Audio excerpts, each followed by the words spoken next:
She thought she was alone, but the millionaire watching her saw everything. If you're listening right now, don't go anywhere, because what happened in that silent, cold vault room changed 2 lives forever. And if stories that touch the heart inspire you, make sure you like this video and subscribe, because this one, you won't forget.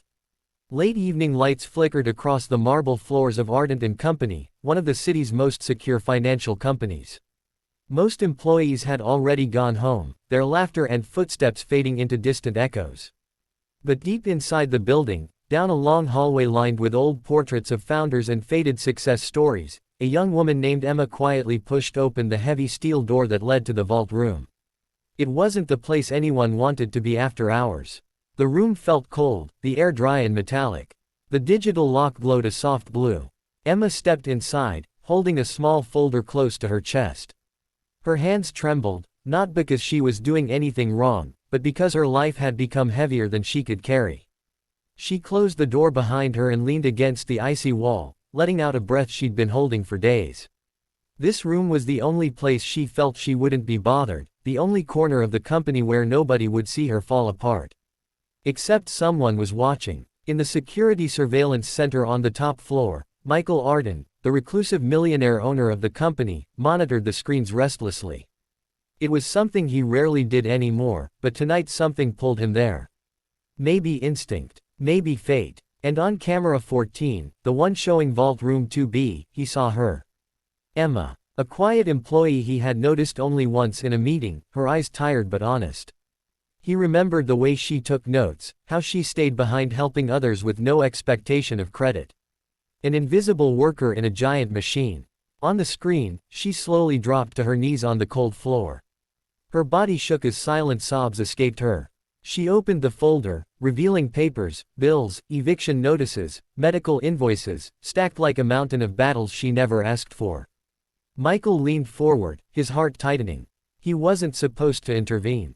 CEOs didn't show up in vault rooms at night. But something about the way she sat there, small, alone, drowning quietly, pulled him out of his chair. Inside the vault room, Emma pressed her forehead to the stack of papers. "I can't lose him," she whispered. "Not after everything." Nobody was supposed to hear that. Footsteps echoed in the hallway. Emma froze. She hurriedly wiped her tears, but everything inside her was too broken to hide. The vault door creaked open, and she stiffened. Michael stepped inside. For a moment she didn't even recognize him. Why would the CEO be here? But once her eyes met his, she stood up abruptly, embarrassed, terrified, confused. I'm so sorry, sir. I know I shouldn't be here." "Emma," he said softly. "You're not in trouble." His voice was calm, but his eyes held a weight she didn't expect. She tried to gather the papers but her hands trembled too much. A few bills slipped to the floor again. He crouched and helped her pick them up. "You shouldn't carry this alone." Her lips quivered. "It's nothing. Just life." He looked at the medical bills. "Your brother." She nodded weakly, tears blurring her vision again. "His heart surgery isn't covered, the hospital wants payment by Friday. I already work overtime every week. I sold my jewelry, my car, and they're still threatening eviction." She didn't know why she was telling him this, yet every word felt like a weight falling away. Michael listened quietly, something he wasn't used to doing. He had spent years protecting himself from emotions, after losing his own parents and burying himself in work. But seeing her, hearing her trembling voice, made memories rise that he had buried long ago. "It's not fair," she whispered. "I work so hard, but it's like life keeps closing every door." He exhaled slowly. "Maybe you just need someone to open one." Emma blinked in confusion. Before she could respond, Michael stood, walked toward the large table in the center of the vault room, and placed the folder on it carefully. "Come with me for a moment." Her heart raced nervously as she followed him out. They walked through the empty office halls, past darkened cubicles and silent conference rooms. The elevator ride up felt endless, her anxiety climbing with every floor. When the doors opened on the 32nd floor, she stepped into his private office, a massive space surrounded by glass walls overlooking the sleeping city. But what caught her eye was the framed photo on his desk, a small boy in a hospital gown, his mother holding his hand. "That was me," he said quietly. "My mother worked 3 jobs. She cried more times than I can count. She never asked anyone for help, even when she needed it most. Emma looked at him differently now, less like a billionaire, more like a human being who understood pain. I built this company, he continued, but somewhere along the way, I forgot why. People like my mother, like you're the reason companies exist in the first place. He sat down and signed a document without hesitation. Then he slid it to her. Emma's eyes widened as she read it. Her brother's entire medical bill, paid.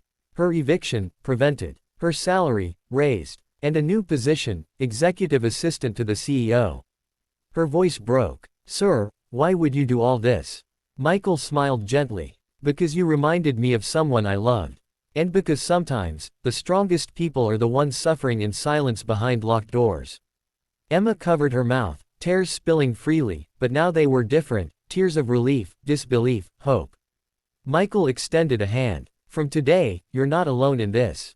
She took his hand with both of hers, trembling with gratitude. Weeks passed. Her brother recovered. She moved into a safer apartment. Her confidence grew, her smile returned.